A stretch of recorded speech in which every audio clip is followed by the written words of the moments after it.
Welcome back to the channel, everyone. Today we're diving into real American English, the kind of expressions you actually hear in movies.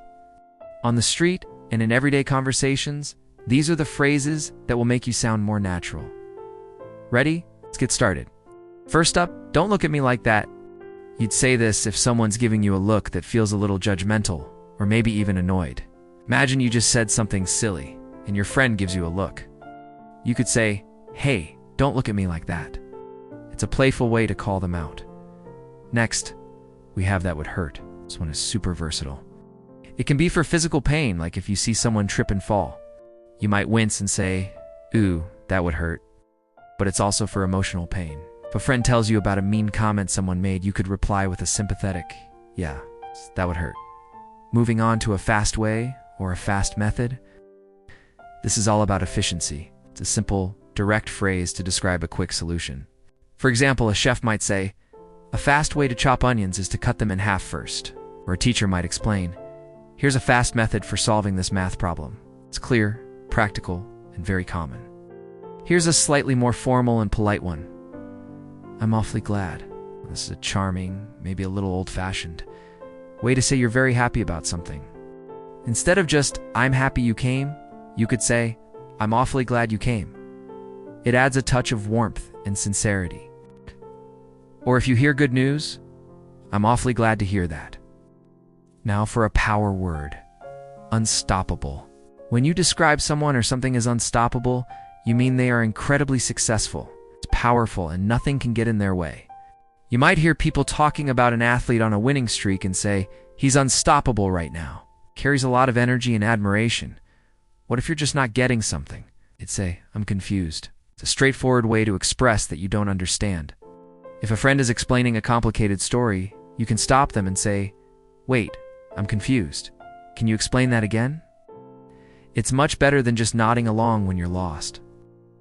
Next is a phrase used to signal sincerity.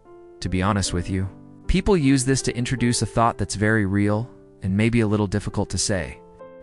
For example, "To be honest with you, I didn't really enjoy the movie." It sets the stage for a candid comment. Have you ever heard someone say, "You're crazy"?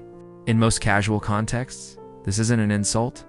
It's often a playful, surprised reaction. If your friend suggests bungee jumping, you might laugh and say, "You're crazy, but let's do it." It shows you think their idea is wild or unexpected. Here's a descriptive one: an absolute mess. This is used for anything that is extremely disorganized or chaotic. You could walk into a messy room and say, "Wow, this place is an absolute mess." It can also describe a situation, like the project schedule is an absolute mess. Ever blank on a memory? Great phrases, "I can't really remember." Softer than saying "I don't remember." It implies you're trying, but the details are fuzzy. If someone asked what you ate for lunch last Tuesday, you'd probably say, "I can't really remember." Now for a classic American expression of excitement. That's awesome. People use this all the time to react to good news or something cool. Your friend gets a promotion? That's awesome. You see an amazing concert? That was awesome. It's a go-to phrase for positive energy. Let's talk about a small word with big feeling. Well, this little sound communicates so much. Okay. It can show you think something is cute. Like when you see a puppy, "Aw, he's so adorable." It can also show sympathy. If a friend says they had a bad day, a soft "aw," "that's too bad" is the perfect response. Feeling super excited and ready for action? The phrase is, "I'm pumped." This means you're full of energy and enthusiasm. Before a big game, you might say, "I'm so pumped for this." Or before a concert, "I'm pumped to see my favorite band live." And finally, a very generous phrase, "my treat." This simply means, "I'll pay for it." If you're out for coffee with a friend and you want to pay for both of you, you can say, "Don't worry about it. It's my treat." It's a kind and common gesture. And that's it for today's English expressions. We hope you found them useful. Now, as always, we close out with the spirit, energy, and pride of our community. At Leopards, we learn. At Leopards, we lead. At Leopards, we care. At Leopards, we are leopards. We are leopards. Strong, focused, unstoppable. Every single day.